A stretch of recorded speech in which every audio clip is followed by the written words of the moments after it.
U.S. embassies in East Africa bombed August 7, 1998 at 10:30 a.m. local time. A massive truck bomb explodes outside the U.S. Embassy in Nairobi, Kenya. Minutes later, another truck bomb detonated outside the U.S. Embassy in Dar es Salaam, the capital of neighboring Tanzania. The dual terrorist attacks killed 224 people, including 12 Americans, and wounded more than 4,500. The United States accused Saudi exile Osama bin Laden, a proponent of international terrorism against America, of masterminding the bombings. On August 20, President Bill Clinton ordered cruise missiles launched against bin Laden's terrorist training camps in Afghanistan and against a pharmaceutical plant in Sudan, where bin Laden allegedly made or distributed chemical weapons. Osama bin Laden was born in 1957 into one of Saudi Arabia's wealthiest and most prominent families. His father,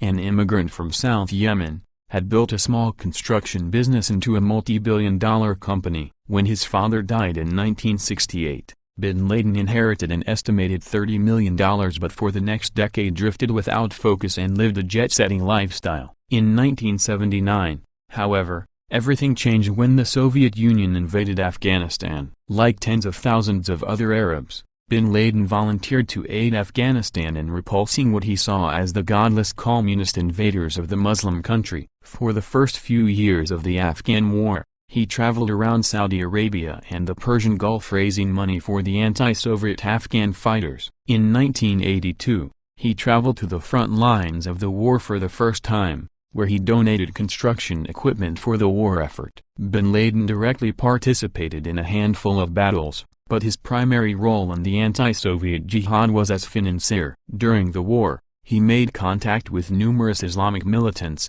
many of whom were as anti-Western as they were anti-Soviet. In 1989, the Soviets withdrew from Afghanistan, and bin Laden returned to Saudi Arabia. He grew increasingly critical of the ruling Saudi family, especially after hundreds of thousands of U.S. troops were welcomed onto Saudi soil during the Persian Gulf War. Although his passport was taken away, he slipped out of Saudi Arabia in 1991 and settled in the Sudan. From there, he spoke out against the Saudi government and the continuing U.S. military presence in Saudi Arabia, which he likened to the Soviet occupation of Afghanistan. After the 1993 bombing of the World Trade Center in New York, the United States began to suspect that bin Laden was involved in international terrorism against the United States. The military organization he built during the Afghan War, Al-Qaeda, or F-base, was still in existence, and U.S. intelligence believed he was transforming it into an anti-U.S.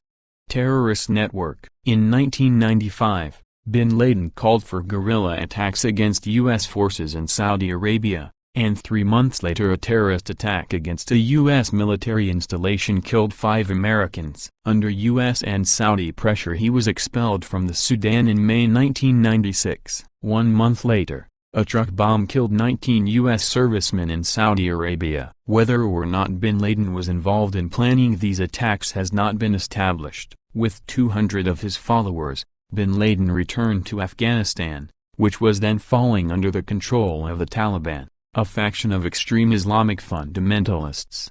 Bin Laden provided funding for the Taliban military campaign against the city of Kabul, which fell to the militia in September 1996. Soon after his arrival in Afghanistan, bin Laden issued a fatwa, or religious decree, calling for war on Americans in the Persian Gulf and the overthrow of the Saudi government. In February 1998, he issued another fatwa stating that Muslims should kill Americans, including civilians, anywhere in the world. On August 7, 1998, the 8th anniversary of the deployment of U.S. troops to Saudi Arabia, 2 U.S. embassies in East Africa were bombed almost simultaneously. The attack at the Nairobi embassy, which was located in a busy downtown area, caused the greater devastation and loss of life. There, a truck loaded with 2,000 pounds of TNT forced its way to the back entrance of the embassy and was detonated, shattering the embassy, demolishing the nearby Ufundi Coop House, and gutting the 17-story cooperative bank. By the time rescue operations came to an end, 213 people were dead, including 12 Americans, thousands of people were wounded, and hundreds were maimed or blinded. The attack against the U.S. Embassy in Dar es Salaam killed 11 and injured 85. By 1997, American intelligence officers knew that bin Laden operatives were active in East Africa but were unable to break up the terrorist cell before the embassies were attacked. They had even heard of a possible plot to bomb the U.S. Embassy in Nairobi but failed to recommend an increase in security before the attack. Meanwhile, Prudence Bushnell, the U.S. ambassador to Kenya, independently asked the State Department to move the Nairobi embassy because of its exposed location. But the request was not granted. Revelations of these pre-bombing security issues provoked much controversy and concern about the United States' vulnerability abroad. Few, however, voiced concern that the proliferation of terrorists eager to kill innocent civilians and themselves in order to strike a blow against the U.S. would soon shatter America's sense of invulnerability at home. Within days of the August 7 bombings, 2 bin Laden associates were arrested and charged with the attacks. However, with bin Laden and other key suspects still at large, President Clinton ordered a retaliatory military strike on August 20. In Afghanistan, some 70 American cruise missiles hit 3 alleged bin Laden training camps. An estimated 24 people were killed, but bin Laden was not present. 13 cruise missiles hit a pharmaceutical plant in the Sudan, and the night watchman was killed. The United States later backed away from its contention that the pharmaceutical plant was making or distributing chemical weapons for al-Qaeda. In November 1998, the United States indicted bin Laden and 21 others, charging them with bombing the 2 U.S. embassies and conspiring to commit other acts of terrorism against Americans abroad. To date, 9 of the al-Qaeda members named in the indictments have been captured, 6 are in the United States, and 3 are in Britain fighting extradition to the United States. In February 2001, 4 of the suspects went on trial in New York on 302 criminal counts stemming from the embassy attacks. On May 29, all 4 were convicted on all counts. Saudi citizen Mohammed Rashid Al-Ohali and Tanzanian Khalfan Khamis Mohammed admitted to directly taking part in the terrorist attacks but claimed they did not knowingly engage in a conspiracy against the United States. Lebanese-born U.S. citizen Wadi El-Haj and Jordanian Mohammed Sadaqada admitted ties to bin Laden but denied involvement in any terrorist attacks. All 4 were sentenced to life in prison without parole. On September 11, 2001,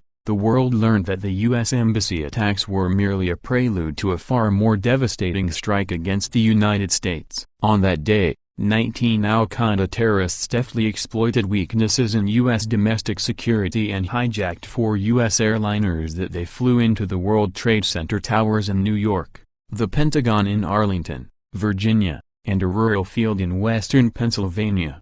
4,000 people were killed in the almost simultaneous attacks and 10,000 were wounded. On October 7, America struck back with Operation Enduring Freedom, the U.S.-led international effort to oust the Taliban regime in Afghanistan, destroy the al-Qaeda network based there, and capture bin Laden dead or alive. There.